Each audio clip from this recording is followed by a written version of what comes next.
Hey, travel creators, it's time to stop shitting yourself about SEO. I'm not kidding. It's actually not that scary anymore, and I'm so excited for you to meet today's guest, LaureL, who is going to break it all down for us and make it something that our to-do list can actually handle. So I am a brand and short web designer, and I also specialize in Pinterest and SEO. So I like to marry design with the functional part, so like the strategy and actually getting people to your website. So like we have this beautiful website, and then what's the next step? How do we get people there? So I call that organic traffic strategy or organic traffic acquisition. But yeah, that's what I do. I've been freelancing for a little over 2 years now. I actually started while my husband and I were full-time RVing, and I had a background in design, and I had dabbled in freelance before, but that was when I actually left my job, and that's when I started freelancing. So we did that for almost 2 years, and it was a blast. I loved it so much. Oh my gosh. Okay. A month ago, my boyfriend and I, we moved out of our apartment in Boston and we are traveling in an SUV with a rooftop tent. So this is an RV will be an upgrade and I'm so excited. We will get there. But that is so awesome. Holy cow. That's so fun. I love that. Yeah. I think a lot of projects stem from, or a lot of creators that I consume content from, that they're doing those kind, like living in RVs or whatever. They're like, I'm going to try freelancing this thing. And then it turns into something much bigger than they even imagined it was going to be. So that's really freaking Yes, cool. yes. I love that. Okay, you mentioned your email list is one of the best things that you did for your business this year. I want to know more. Tell me, how's it going? What inspired you to make it the best thing that happened for your business this year? I want all the scoop. Yeah, so I think it was from a desire. Social media has never been my favorite thing or a favorite way to market my business. So I was looking for, kind of another way to promote myself, to expand my marketing off of just social media. And I started growing my list with a lead magnet. Of course, that was my first step. And then I started collaborating in different like summits and bundles and things like that. And that was what really helped me grow my list. I have about 1,500 people on my list now. And it's just been really fun. Like sending out newsletters is my favorite way, kind of like my favorite content, because I feel like I'm just getting people kind of one-on-one. I get to tell a story and just share a little bit about whatever I'm thinking about that week. And then also just be like, here's everything that's going on in my world. And, I get replies a lot. I just feel like, it's actually a great relationship builder. Sometimes we think of social media as the number one relationship builder with like your audience, but I love newsletters. And it's a great way to send traffic to your blog posts. So yeah, love it. Yes. Oh my gosh. I am a nerd for email marketing and newsletters. And you're so right. It's just like an exclusive way to talk to people so one-on-one. And it's once people learn or just Google the ROI of newsletters, you're like, holy cow, why have I been posting online at all? This is crazy. So it's something that will scream about forever. I love it so much. A little reminder here that on social media, people expect to be entertained. They do not expect to be sold to. But in your newsletters, in your inbox, they expect to be sold to and not entertained. So let's meet them where they are, okay? Especially if we have something for them to buy or further subscribe to or further go down your little customer journey. I said in an upcoming episode on The Bold Founder with Lucy that if people really saw the statistics and analytics on the conversion rate of selling over social media versus newsletters, nobody would freaking sell anything on social media. But we do because peer pressure. That means we should really be using our social media not as the end sales goal, but as a funnel filler, meaning yeah, sure, you want to excite people on social media, of course. You want to entertain them, like I said, but your goal is to move them further down your funnel and hopefully get them on your email list.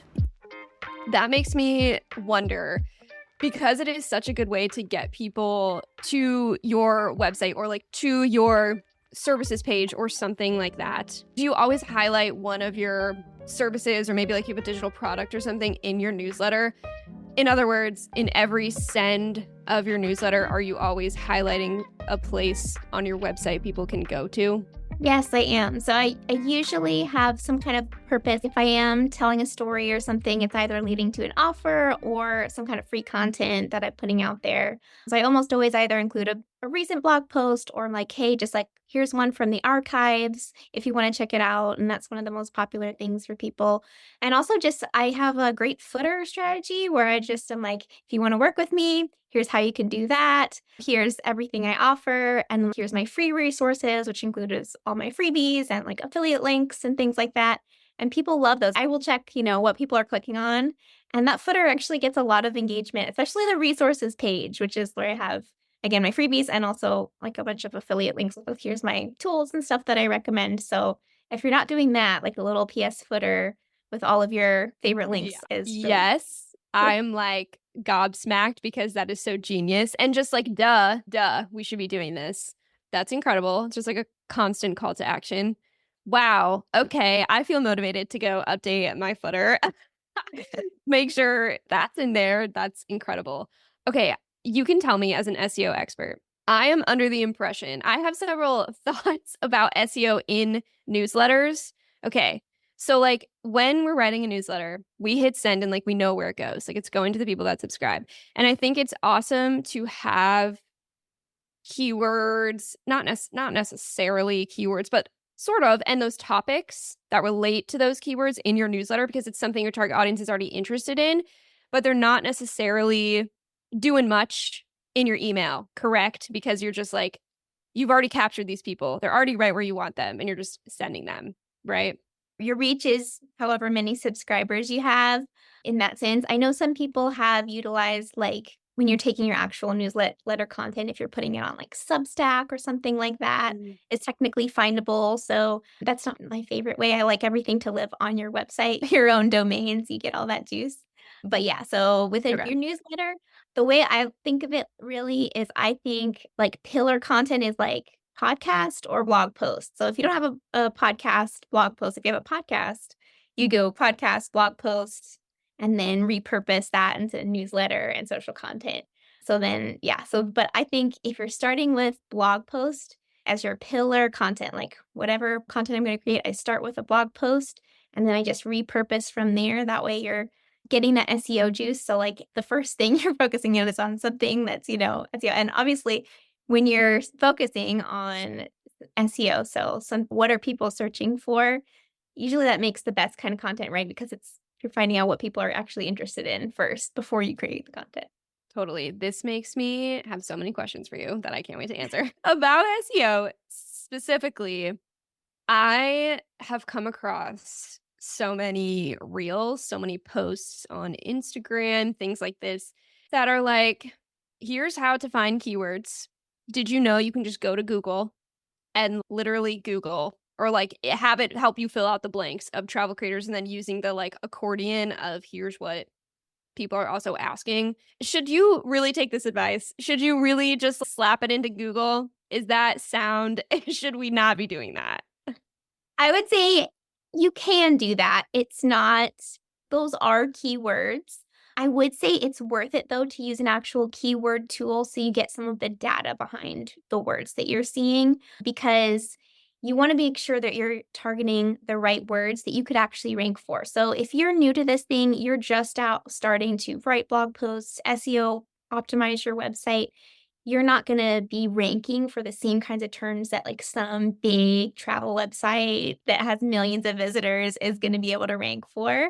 So where it's a keyword tool really comes in handy is showing you, okay, how difficult is this to rank for? They're able to analyze all of that and pick things that have a good volume but are easier to rank for. So I really love like Uber Suggest for this. Mhm. It's a really like more affordable one. And this is something you can get on one of these tools. A lot of times they have a free trial, or you can do a few searches for free, or you can just subscribe to it for a month, do a bunch of research, put it in a spreadsheet, and then cancel it, and then come back, if you need it later, if you're not doing this every single month.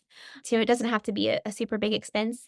But the main thing you want to look for is that search difficulty paired with the volume. Okay, how much volume is this term actually getting?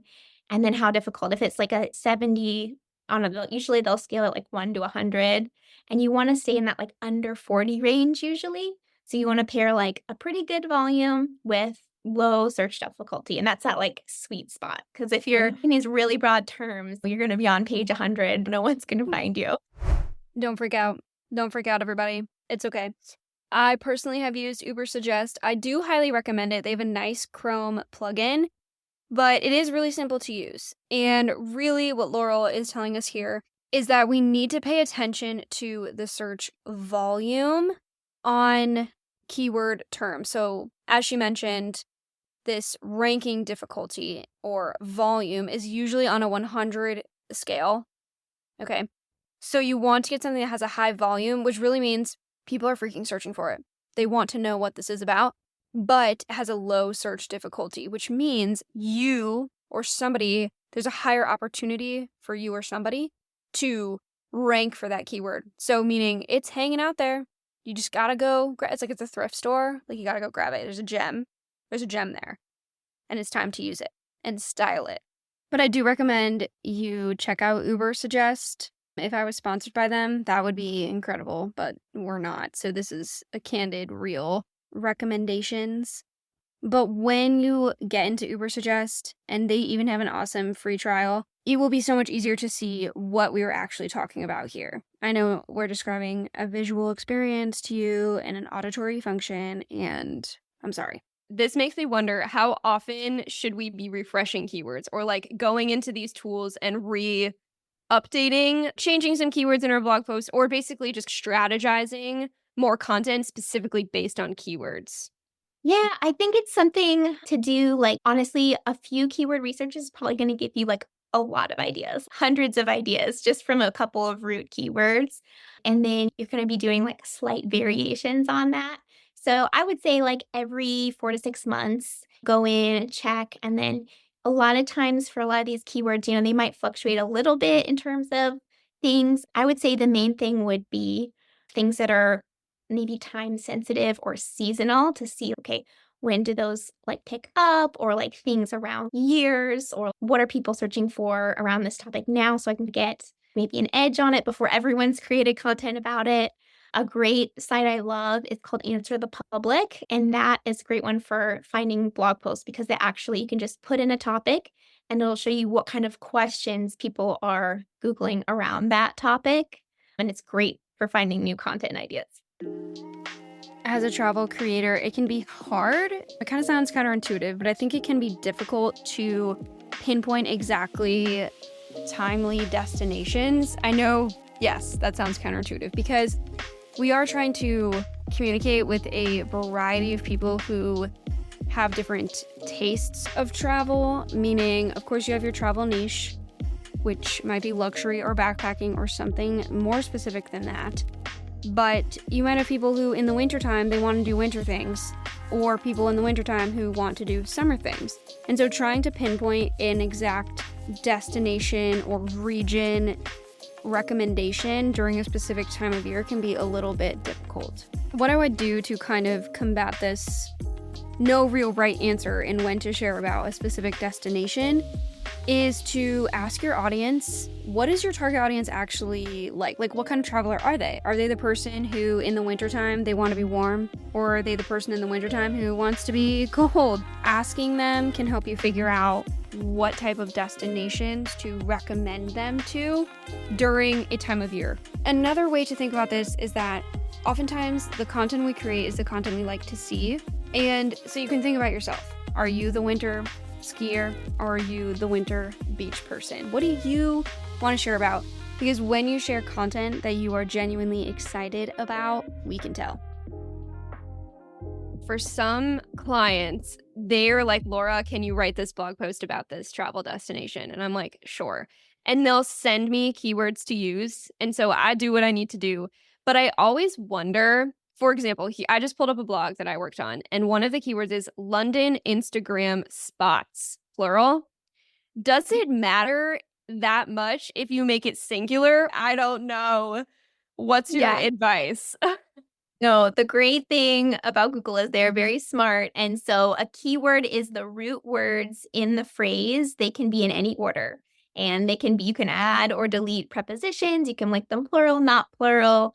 So for instance, I always tell people like my wedding photographer friends, they're like, is elopement Colorado wedding? Do I need to say it like that? And I'm like, no, it can be elopement wedding in Colorado. However you want to rearrange the words, that's the same keyword. And it might show up in different variations with different volumes in your keyword tool.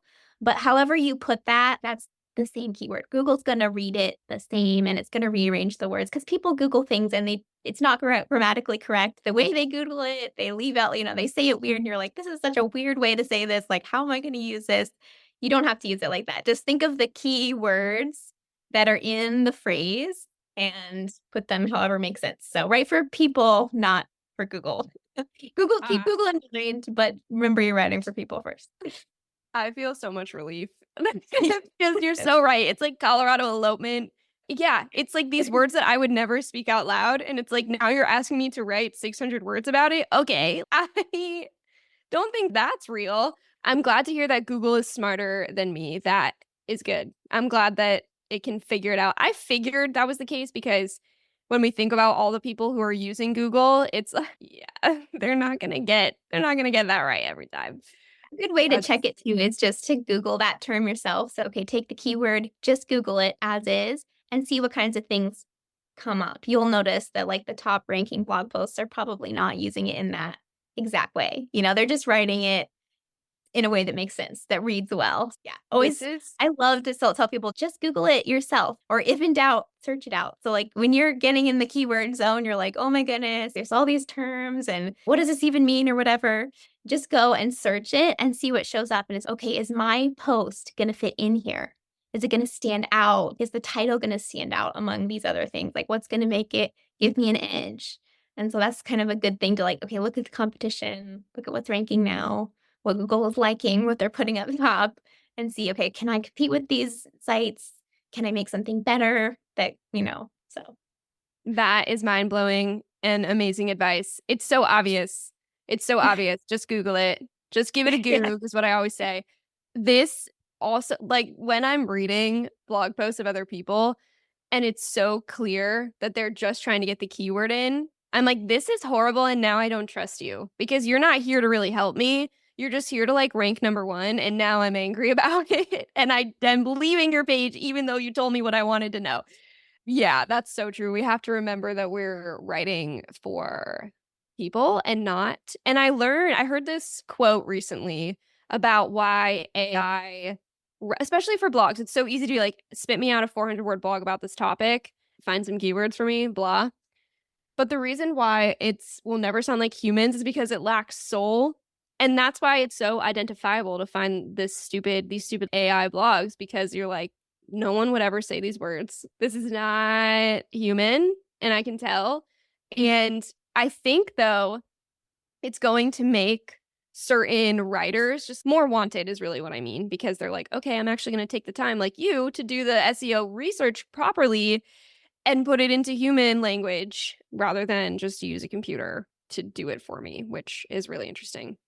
Okay, what Laurel is really getting at here is that, for example, let's say you were writing a post about the best brunch spots in London, which if you are, let me know. That sounds great. But we need to figure out what are people even asking about this topic. Maybe you're really jazzed about brunch and you're really jazzed about London and you want to write about it. What you're going to do is head on over to our good friend Google and you're going to type in London brunch spots and you're going to see what comes up. Are there any blogs that come up? Are there any articles that come up? What are people asking about that? And how can you see what they've done and make it better and make it your own? Just like I've said before on this podcast many moons ago, your best ideas, the best content ideas have already happened and we just need to learn from them and make them our own and put our own twist on them. There's no need to reinvent the wheel here. Everything that's needed to be said has been said. Nobody was listening the first time, so we just need to hear it again from your perspective. Okay, how much does SEO matter on social media? If you know anything about it, but I would love to hear what you think. Yeah, well, I will say I'm not an SEO expert when it comes to social media, but I do know, when it comes to like your actual profile, because your profile is searchable, make sure you're starting there, your name, and then actually like what you do with whatever your niche is, including that in your title. In terms of actual posts, so I know that I've heard that things on Instagram, TikTok are switching more to just organically including the keywords. TikTok is actually a hugely a search platform anymore. It's kind of similar to YouTube. So when you're really talking about like organic traction and stuff, yeah, TikTok is really moving out. If you notice when you watch TikTok video, it'll show you the suggested search right below that video, which is sometimes accurate, sometimes not. Sometimes you get something weird, but a lot of people are getting on there and searching. They're not just necessarily getting on their FYP page and scrolling, similar to they would on YouTube. YouTube's also very search driven. I will say with Pinterest, Pinterest is also another one that gets grouped in with social media, but it's actually, so that's one that you can, a lot of times your keywords on Pinterest and your website are going to really overlap. But Pinterest, you actually can just do keyword research right on the platform and just look up your root keywords, see what suggested search comes up. Usually when you search something on Pinterest, you'll get those little bubbles that'll pop up at the top. And those are basically like more keyword groups that you can look for. So it's really easy to do on Pinterest. So Pinterest is definitely one. It's worth it to write out your pin titles and descriptions, not just, have it bring in the info from your site, but actually write those out with keywords. It's going to help a lot on Pinterest. And Pinterest is fantastic for travel experts. Absolutely great Mhm. niche for that. This I have so many thoughts about Pinterest because it's so funny. I think so many people in my niche overlook it because Pinterest feels like the social media you go to when you don't want to be on social media, but you need to do something with your thumbs. That's what I think Pinterest is. It is literally a direct link to your website. And it's like, okay, if all these people are creating beautiful photos and videos of these places anyway, let's put them on there and get them to your website because I'm blown away by that it's a visual search engine. That is so freaking cool. Other ways, like why Pinterest is so powerful, like why should creators of any kind really be spending their time or like putting more of their social efforts or marketing efforts into Pinterest? Yeah. People on Pinterest, it's a fresh audience, it's a new audience. So it's less driven by things like engagement, like a social media platform where I can be engaging with my followers, posting on my stories, replying to comments, all of this kind of thing. And it's more just, like we said, a visual search engine. So you're getting new people and then you're sending them straight to your website. That is the goal. With social media, the goal is to keep people on the platform. People are just like scrolling. It's harder to get them engaged and on your website. So, like social media, kind of the funnel is a little bit more like, okay, relationship build. Like they follow me, they follow me, they follow me. Now I have to get them to see my content. So I have to post all the time. And then hopefully eventually I'll get them to my website and I'll get them on my email list. And then, but with Pinterest, it's a lot lower lift of like, if you're creating the blog posts anyways, and you already have images and stuff, you might as well be putting them on there. It does take a little bit of work to get your keyword strategy and everything on there going, but it's, you might as well be driving traffic from Pinterest. It's a great way to drive traffic to your lead magnets and start growing your list. A lot of times people on Pinterest are very just kind of like Google. They're going with a question. So they're obviously very interested. When people are coming with questions and they see you pop up as like an authority, that kind of automatically builds that trust. And they're more action oriented. So people on Pinterest are shoppers. A lot of times they're looking to make a purchase. There's like a statistic that says 77% of people are actively looking to make a purchase while they're on the platform. So they're because they're looking, God. okay, what do I want to buy? What do I want to get? Or, so they're planning vacations, they're planning XYZ, they're planning their interior design, they're planning their next meal, whatever it is. And so it's usually like just people who are like, okay, I need pictures. And I'm a visual person like that too. So I love to get on Pinterest and just see pictures and see like what stands out to me. And so they're just more action oriented versus someone who's just scrolling along and they see a video and they're like, oh, that's cool. I'll give you a follow. But they may not be as like, I'm really interested in taking action now. This is crazy. This is crazy. Wow.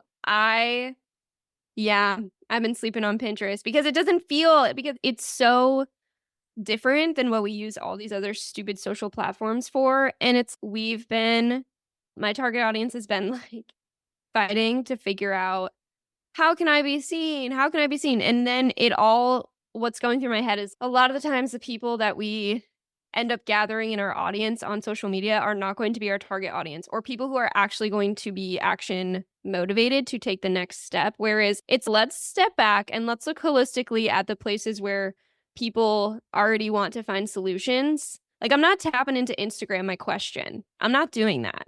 I'm definitely doing it on Google. I might do it on TikTok. I might do it on YouTube and maybe Pinterest. And it's like, why are we pigeonholing into these places? And I think one of the answers might be because that's the only place we've seen other people have success, whatever that success means to them, like growing 1 million followers or making $1 million. But it's like, why aren't we meeting people where they are, which is literally on search engines, and we can also make them look beautiful? That's just mind blowing and so valuable, and makes me want to have more reasons to fight Meta. But that's really Yes. amazing. After hearing this, I can't help but think that Pinterest is a business hack. It's a business hack. I can't get out of my head that Pinterest is a visual search engine. And especially if you're a travel creator, you know your shit already looks beautiful or you're working on it. And you want people to get to your website or your newsletter to go further down your funnel, as we've gone over, to get to know you more, etc. And because people are already actively searching for these specific keywords or maybe specific blogs or questions you're answering on Pinterest, it's so much easier for them to already get in your funnel. In one tap, they're on your website. Or, when you watch a reel and it's like in the link in my bio, everyone's guilty of this. So I am not saying I'm not. And you tap on somebody's little profile and you go to their bio, and then you go to the link, and then you go to that link's link to find the freaking thing they're talking about. But on Pinterest, it is such a lower lift. And if we can remove the barriers that our audience has to go through to get them the good stuff, that is prime for growing, whether it's your email list, your monthly income, or anything in between. The thing I love about Pinterest too is that your pins last for years versus social media. That reel or whatever, it goes out there and it's pretty much dead after 72 hours. Like no one's seeing that back in your feed for the most part. Again, TikTok kind of turning more into a search engine, but you'll see things, even if they go viral and then it's nothing. Whereas Pinterest, you won't have things go viral overnight, but they'll continue to like bring you traffic for months. I have clients that have pins that are bringing them thousands of clicks per month, and they were created like 4 or 5 years ago. So it's great that way. Okay, this is so true. And I don't know why I never really realized this, but I worked with a client recently and we were looking at analytics of all their social platforms, and they were on Pinterest, and month over month I'm pulling analytics, and the top freaking post was one that they literally posted so long ago, and I'm like, why is it still showing up? Like, we've worked on this new strategy of content. Hello, I want that to be appearing in the top post for you since I spent time on it, and now it's this stupid thing that is obsolete technically, but clearly is working. That's super interesting. I guess it also goes to show more evergreen content. We'll also scream about that forever, about why that's so important. And this is just proof. The time that we spend on social media is ridiculous, and creating content for it that isn't evergreen is frankly a waste of time, unless it brings you joy, of course. But I just can't say enough about why we should be sharing evergreen content. And this is so validating, and I hope everybody listening also feels up in arms about it, because it's so important. It's so important if you're really trying to be serious about either making money from it or turning your content into a business. It's crazy. Yeah. It's so easy to get burnt out as a content creator. And when you want to actually have, you got into this so you could travel and work at the same time, and you want to have that freedom to not feel like you're on your phone all the time. Having content that's working for you 24/7 versus you having to be, I got to make something else today and I have to post every day. It can be overwhelming. So having that more sustainable approach, just okay. It's like putting your money in the investment account. I'm not going to get rich overnight, but in 10 years, I'm gonna be so glad I did this. You know what I mean? Not necessarily Totally. 10 years in your in content, in a year, 6 months, whatever. Yeah. But you are gonna thank yourself later for taking that time to work on the evergreen content. Yes. I think the stat is something it can take 9 to 12 months to see any sort of return on the time you spend on social media marketing. And it's like, hello, have you heard of an email list? I can make you so much money, just like for real. Oh, that's so crazy. Okay, I would like to talk about websites. And because you know so much about websites, or just like you know enough that when you go to a website, you're like, wow, this one sucks. Or like you can just tell immediately, nope, somebody doesn't know what they're doing. What are some of the biggest things that you see that you're like, these are the biggest mistakes I see people making on their websites that honestly are not that hard to fix. And I just don't know why they don't do it. I think the biggest one, so poor user experience is like a big one, and that ties into your SEO. So, like, are people actually able to navigate around the site easily and find what they need? So, having a really clear, honestly, things being legible is a huge one. So, checking the color contrast of like your text to the background is a big one because it's also an accessibility thing. People are having a hard time reading or they're using a screen reader or something, making sure the text is large enough to read, making sure the contrast, if you have like a light gray text on a light pink background, it's not going to be like good. And Google can actually read that as well. So it's looking for high contrast, accessible. So that's a big one, making sure people can really read or don't use these like really scripty fonts for things that should be really easy to read. So make it everything, all the information super easy to read. And then all your pages, so like blog posts as well, but making sure that each page has a lot of content in terms of like actual words. So not putting pictures that have words on them and as the content because Google can't read that. It's just a picture and neither can a screen reader. So if someone comes along and they're using a screen reader, not going to be able to read it. So actually having at least 300 words on a page, super important. Keeping your header and footer very clear and easy to navigate. So like not like cutesy titles. Oh, here's my journey or whatever. Make it home, about, services, blog, course. Keeping it really clear and easy is super important. Clarity will always beat creativity. I learned this advice a couple of years ago, and it just makes sense. Because think about if you've ever seen a billboard. Of course you've seen a billboard. Have you ever seen a bad billboard? And it makes you stop and you're like, what the heck were they even trying to say? Like, I'm driving by at 75 miles an hour. I have 2 seconds to look at your billboard, and I need to know immediately what the heck you're trying to sell me. And when you're flying by, you've definitely seen a bad one, and you're like, I don't know what they're even trying to do here. That's because they're trying to be creative and they're not trying to be clear. And this billboard mentality is exactly what we need on our websites. I can't say anything because I'm redoing my website, so I will say nothing about what bad websites look like. But that's so funny. I'm making lists of notes of things that I'm like, wow, that was crazy. Because I just recorded an episode about why I think Linktree is like a disservice to creators, meaning instead of having like the premise of it is genius. Let's collect all of your important links and put them somewhere, but like let's just build a link page on your website. Then people are already there. And then plus it helps with SEO because it's like you might have a fantastic resource that is talking directly to your target audience, but nobody's going to find it because it's buried in this dumb app on your Instagram page. It might as well be in a mine. But if it's on your website, it's searchable and Google can help them find what they need. Yes. Yeah. Especially like all your opt-in pages. I'm big on like not sending people to a separate newsletter opt-in page that you've created. That can be really easy to start with, but actually having those embedded on your website is great because again, like you said, you could make a whole page so that it's searchable on your website and all the traffic that you're sending to your site will help your overall SEO. So when Google sees like the more traffic you're sending, even if you're sending it from your newsletter or social media or whatever, you're sending it to your domain, that looks good. Google sees this is a reputable site, people are coming to it, they're interested in the content here.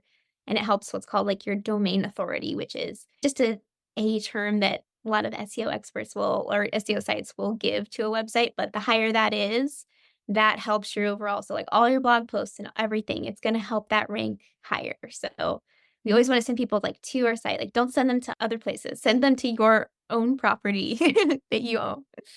For real. So serious. I'm so passionate about cybersecurity and surveillance capitalism. And so owning places on the internet, oh my God, something I will not shut up about. But I digress because I can't, once I start, I can't stop. So We won't talk about it. Speaking of website design, this is okay. As you were talking, I was thinking in my head, I wonder what's most important. And I think I know the answer now. But my question was design versus content on a website. And in my mind, I think we like to think that design is more important than content. But obviously, I think content is more important because it's better to be clear than creative, and also SEO. But what are some things that when you're visiting website, this is like the reverse question of the other one. Some things when you're visiting websites that you're like, wow, this is beautifully done. I love how this looks. I love how this sounds. What makes a good website besides the things of like user experience and all the important things that you should have? Let's consider those like baseline things. Let's move on to like next level. This is a good website. Yeah. Well, I think, like you said, the pretty versus like the actual content of it is such a good, so like they're both super important, right? Because the content is the actual meat. Like people are looking to consume things on your website. They're not usually just looking to look at a pretty page. Like they may be like, wow, what a cool website. But it's not gonna inspire them to action. And that's what we want them to do is inspire to action. So content, I think, should always be the first thing.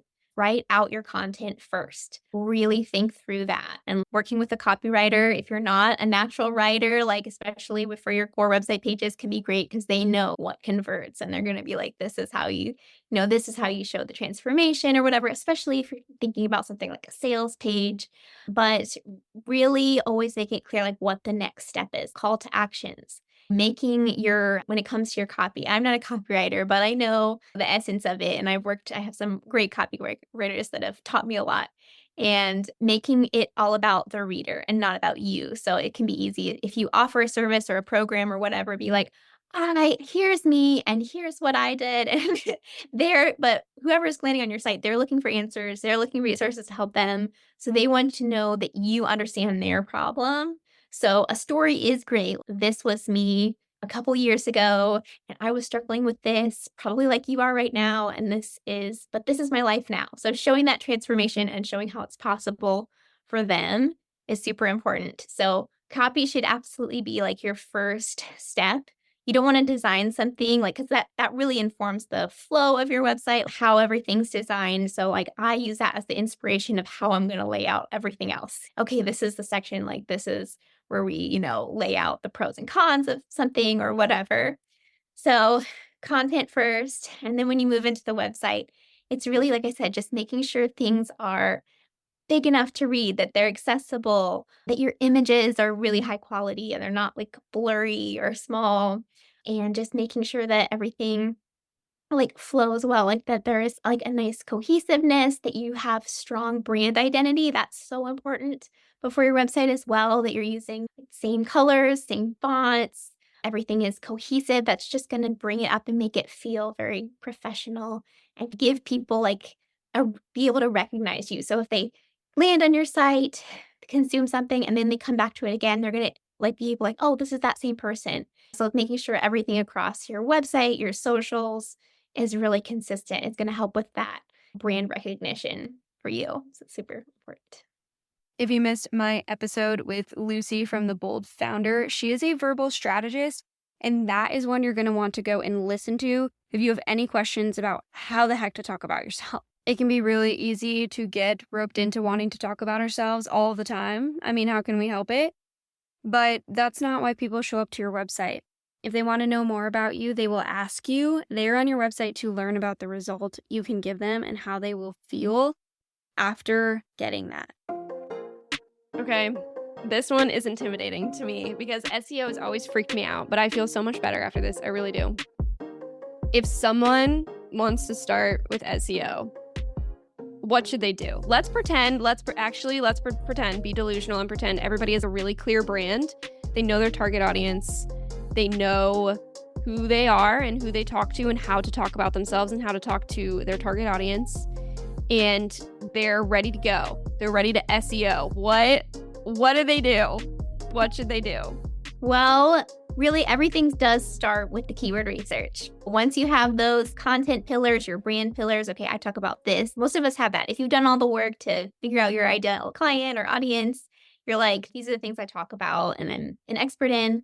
Start with those and then keyword research them. Keyword research all those content pillars. That's going to give you all these ideas for content and blog posts and everything. So start with the keyword research. And then your actual website, so your home, about, services, if you have offers and things like that. Choose a keyword for each of those core pages on your website. So kind of maybe like a more broad one. So the general rule is we want one specific keyword that we're focusing on for each page to rank. We don't want one broad keyword and then we use that just like all of our website. We want, because it's called like keyword cannibalization. So if I have 2 pages that are the same keyword that I'm really targeting, they're going to compete against each other and it's going to confuse Google. So making a map of your website. Okay, like this is the keyword that I'm using for like my homepage. This is the keyword for this sales page, etc. But the blog posts are really where you're going to grow that traffic. Those are where you answer people's questions. Those are where you provide a huge amount of value. So then like once you've got your core pages, like I've written them out, I've chosen a keyword for each of them, include that keyword in the copy, in the what's called the SEO title and the meta description. If you only do one thing on the page, that's super important, your SEO title and meta description, using your keywords in those. And then pick out what we call pillar content, like pillar blog posts. So those really high value blog posts that are probably like 1,000 words plus. And they're like, okay, this is my master guide to XYZ. And those are like really chance to kind of dive deep into that content. And so like strategizing those, what do I really want to be known for? What are my like content pillar like heads? And then diving deeper into those topics from there. That was really helpful. I'm excited. Thank you. When I had a real job, not that this is not a real job, but when I had a quote unquote real job, as I say, I worked in marketing, of course, and I had created an entire content pillar I spent 6 weeks creating an entire content pillar strategy. And then I Wow. show up to a meeting with our little outsourced SEO woman and the head of our marketing department, and they're like, actually, we're not going to do that anymore. I was like, for 6 weeks, you knew what I was doing, and now we're not doing that anymore? It was insane. It was insane. I was like, all right, this is very, you have no idea. You have no idea what I've done. And now it doesn't matter. So stupid. And they haven't updated their blog since then. So, That's why it's great to be a freelancer, because you feel like your work actually matters instead of or like you're doing making any progress at all. Yeah, incredible. Amazing. I know. Speaking of freelancing, since you like moved from freelancing to being the boss, a lot of my target audience are also in that same transition. They are either freelancing or doing content creation, but also have a full-time job, and their dream is to make it their full-time job. What advice, put yourself back in your shoes of, okay, I'm going to make the leap here. What advice would you give to somebody who is thinking about just going all in on what they really want to do? I think, man, I know that it's so hard to be in that spot. I think it's going to sound very cliche, but just go for it is the thing. Because I think it can be scary and stuff. As long as you make a plan for it, pick a quit date from your job, maybe find some other. I know I relied on a few things that weren't necessarily like what I wanted to be doing. I was a virtual assistant. I did all kinds of stuff before my business was sustainable. I had the right amount of clients, I had funnels going and all that stuff. So it's going to take time to build up. But I think if it's your dream, you're never going to feel like super ready to quit. You're never going to feel like, oh my goodness. And there's always I had a friend she's like a hair content creator. And she had this dilemma of quitting her job because she was always like, what if it doesn't work out? And I think a lot of times it's not so much financial. Sometimes it is. But sometimes it's like, what if I fail? What if I do and all my friends and family see me doing this thing and then it doesn't work out or whatever, And it's like, well, what if it doesn't? You tried it and you had fun and you did it. And like, that's what life's about. Most of it's like, we're not going to have a hard time. You can always go back to corporate. That's usually the fear, is the fear of failing. And I just don't think that's worth being afraid of. Just do it. And Yes. if it fails, you had a lot of fun and you probably made a lot of money, maybe it didn't last or whatever, or you got burnt out or whatever. But I think just thinking like, what's the worst that could happen if I Yes. do this? And what's the Yes. best that could happen? Like, does the best weigh out the worst? Like Yes. the best Yes. the risk. Yeah. I wanted to start this podcast for an entire year before I actually did it. And I read in a book, this woman, it was like a mindset book. And the example she gave was like, what if you start a podcast and nobody listens to it? Like, can you survive that? It's like, yeah. Or like, what if you start a podcast and you get 2,500 downloads or whatever?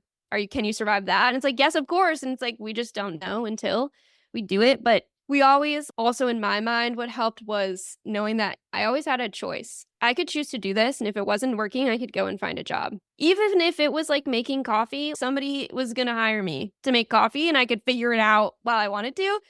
That helps too. And I hate when people are like, I feel so stuck. And I've definitely been there too. Of I just feel stuck and I don't even know what the right or next thing to do is. And it's like, we're never super stuck because you can always choose. You can always have a choice. Yeah, no, I think sometimes you have those hard days, and sometimes you're like, is this stress worth it? I just don't Yeah. know. But then I still feel like my worst days as a freelancer are better than my best days in a regular job. That's In so the true. corporate job. So, yeah. Yeah, Yeah. I always think about that too. Sometimes I'm just like curled up in a little ball and I'm like, I don't know what is going on. But then I think about would I ever trade me being able to curl up in a ball on my couch whenever I wanted to for doing something else? I'm like, no, actually, no. I Yes. will sit here and pout because I can, which is the best, which is the best. Okay, is there anything else you feel like you need to tell the world about SEO or websites or Pinterest? I would say just don't get hung up on it. I think that's so easy with all these things. We'll be like, "Ugh, I just need to find the best keyword or like the best this or that. Or don't get on Google Search Console and check it every single day to see how your blog post is doing. I know that's tempting. Why am I not getting 1,000 visits yet? But just know that it's like each little thing you do is going to help. It's like a drop in the bucket because SEO can feel so overwhelming. And you're going to hear like, oh, well, there's like backlinks. I've got to do that. And there's how my site speed. I've got to work on that and this and this. And they're really like, yes, those are all things and they're all important, but you don't have to do them all tomorrow. Just do a couple like things every day. Like you don't have to do a blog post every day. Like start small, start a blog post a week. Do what's manageable for you now and then just keep working on it slowly and it will build over time. It's a big project. It's something that is like going to be something that you're working over the course of your career and like your website growth, your brand growth. It's not an overnight thing and it doesn't have to be. You don't have to get this all figured out this week. Just slowly work on it. Bring people in to help if you need to, but yeah, don't stress over it. Just make continual small actions each day, each week, and it will grow over time. So, That's yeah. awesome. Do you feel like it takes months for people to see, like we said, it can take a really long time to see any sort of results on social media from your efforts? What do you feel like the average is that you've seen from SEO? And I know that this is probably really hard to answer because it depends on people's different goals. Is their goal to get people subscribed to their email list? Is their goal to like get people to purchase their thing? Is there an average? Yeah. I would say 4 to 6 months to see like whether that's optimizing pages or from the time a blog post is published. It's usually 4 to 6 months before you see significant, okay, I'm looking in analytics, I'm gaining traction, I'm seeing that upward climb. So I would say 4 to 6 months before you really start to see traction. And then the nice thing is it just compounds and grows. So things are always going to be a little up and down with your analytics seasonally, but we want to see that general upward trend. Just like social media, like the more you're consistent with it, it's just going to compound on itself. So, Things do take time in the creator space, and that's what can make this such a grueling career choice. But here we are, especially if you're listening to this episode. Shout out, it's too late. But you already have everything you need to create incredible SEO content. You do, especially if you are repurposing your content, which is something that I help travel creators do so that they can spend less time on their content and more time traveling. If you have questions about how the heck you can sip more drinks on the beach while content that is actually connecting with your community is going out, and sounds like you can head over to my Instagram at Travel Content Writing for more tips there. But really, you should be subscribing to my newsletter where I highlight a creator and show you how the heck they're winning at their content and how the heck you can do the same. You can find the link to sign up for that in the show notes. Okay, where can people find you? Where do you want them to find you? So vineyardcreativeco.com is my website. I'm going through a rebrand.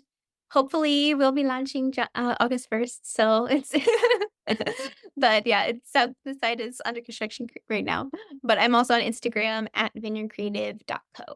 I can't wait to jump on the SEO bandwagon. And how about Pinterest? Oh my gosh, the advice from LaureL was so actionable and simple to follow through with. I can't wait. If you are trying any of this, please let me know on Instagram at Travel Content Writing what you think of this advice. I can't wait to hear about it. And if you are new to the podcast, we're doing a new little segment where we shout out a creator who is doing something freaking awesome. And in this episode, we're featuring my lovely friend Andrea from Wander Working. She also has a great podcast. It's WANDR Working. That's both her podcast and her Instagram. And for us, she has a remote work guide for digital nomads. So if you're a travel creator who wants to make a little extra cash and you're kind of not sure how, go download this guide for free. We'll leave it in the show notes for you. It's also on her Instagram. But here's what you'll get: remote job boards and platforms, freelancing websites and marketplace, remote friendly companies and industries, skill building resources, and freaking online courses.